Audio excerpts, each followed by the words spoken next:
नमस्कार. माझे नाव विशाल सीताराम पाटील, राहणार मुसळी, तालुका धरणगाव, जिल्हा जळगाव.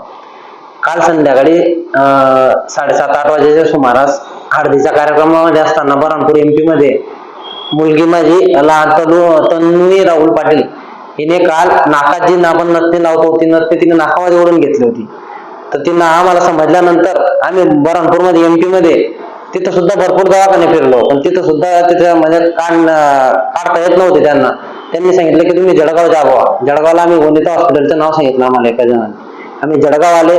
जळगावमध्ये पहिले बाकी दुसऱ्या हॉस्पिटलमध्ये फिरले, पण कोणत्याही दवाखान्यावाल्या रात्री डॉक्टर येत नव्हते खालती, कोणी लक्ष देत नव्हतं. मग नंतर आम्ही वनिता हॉस्पिटलमध्ये आले, तेव्हा डॉक्टरांना सांगितलं की काय झालंय काय नाही.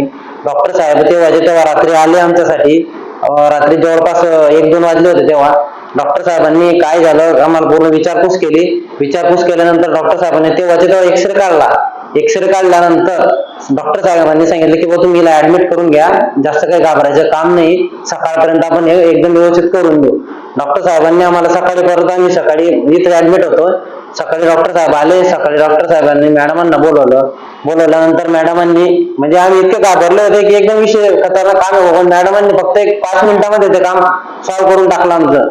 आणि आम्हाला म्हणजे इतकं चांगलं वाटलं की एकदम भारी वाटलं की बाकी लोक रात्री येत सुद्धा नव्हते, पण साहेबांनी सांगितलं किंवा आम्ही करून देऊ, काही टेन्शन करायची गरज नाही.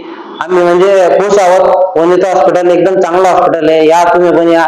इथं स्वच्छता, पिण्याचे पाणी, बाकी सर्व गोष्टी चांगल्या आहेत. तिथला स्टाफ चांगला आहे, आपल्याला माहिती चांगली देतात. काही गरज भासली तर त्यांना विचारलं तर तिला आपल्याला लगेच सांगता. आम्ही या दवाखान्याचा आणि सर्व स्टाफचे आभारी आहोत.